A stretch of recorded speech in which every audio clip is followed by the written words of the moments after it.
Board पर question देखिए, question number 3 है, चैप्टर पोलिनोमियल और class 10th CBSE board level. Important question है इस साल के लिए, ध्यान से थोड़ा सा देखिए। लिखा हुआ है find the quadratic polynomial who zeros are.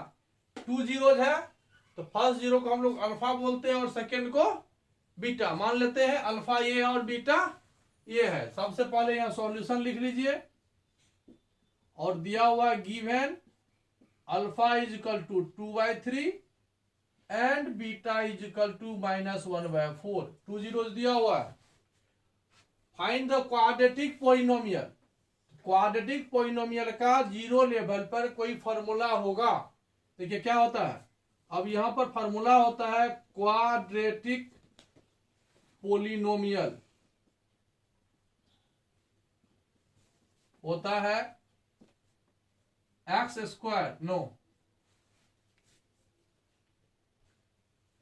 Square minus sum of zeros into x plus product of zeros. जब जीरोज आपको पता है तो क्वाड्रेटिक पोलिनोमियल का फॉर्मूला है यही x square minus sum of zeros into x plus product of zeros. तो quadratic polynomial को अगर आप एफ एक्स मान लो या पी एक्स मान लो तो आपका ये हो जाएगा x square minus sum of zeros, तो 2/3 माइनस है, होना चाहिए प्लस लेकिन माइनस है तो माइनस लिख दो डायरेक्ट, ठीक है। प्लस अल्फा हो जाएगा आपका 2/3 और बीटा हो गया -1/4। अब यहां से हो गया आपका एक्स स्क्वायर, 4 3 एलसीएम निकल जाएगा 12, 4 2 जा 8 -3 इंटू एक्स प्लस 2 2 जा 4, तो -1/6 और 12 एलसीएम निकलेगा 12, ठीक है। तो यहां हो जाएगा 12x स्क्वायर 8 - 3 -5x और ये -6 2 जा 12 ना, तो -2, ठीक है। अब 12 को सेपरेट भी कर सकते हो या 12 को इधर कर सकते हो। आपका जो आंसर हो जाएगा ये हो जाएगा 12x स्क्वायर माइनस 5x -2, ये आपका एफ एक्स हो गया। ये 12 इधर आकर के शिफ्ट हो जाता है 12 इंटू एफ एक्स। इस प्रकार से आपका ये आंसर हुआ। अब यहां पर एक सेकेंड पार्ट भी इसका फिर से है, verify the relation between the coefficient and zeros.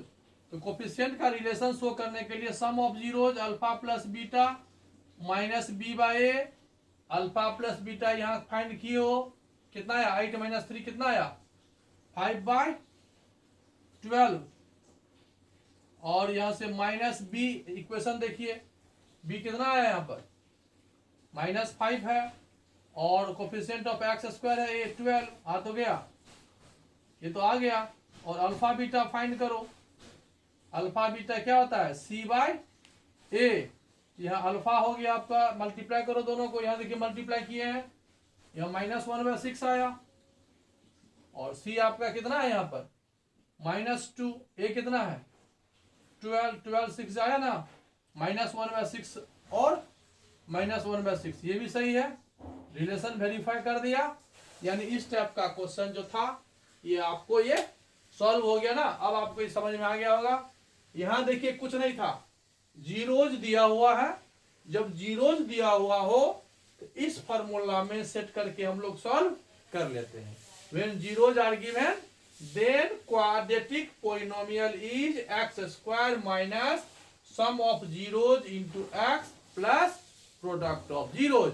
Zeros आपका कुछ भी है, इससे कोई मतलब नहीं है। एक बार आप प्लस करके लिखो और एक बार इंटू कर दो, देर प्रोडक्ट करके जो भी आएगा सॉल्व हो जाएगा। आप 12 यहाँ रखोगे भी तो गलत नहीं होगा और यहाँ रिमूव भी कर दोगे तो कोई गलत नहीं होगा। कुछ टीचर क्या करते हैं 12 को उसको फैक्टराइज करके 12 को अंदर में भी सेट कर सकते हैं। ये भी आपका आंसर सही है और ये हो गया। अगर आप कहोगे कि 12 आता तब इसमें भी डिवाइड होता, इसमें भी होता, वो कैंसिल हो जाता है, ठीक है। चलिए नेक्स्ट क्वेश्चन देखते हैं।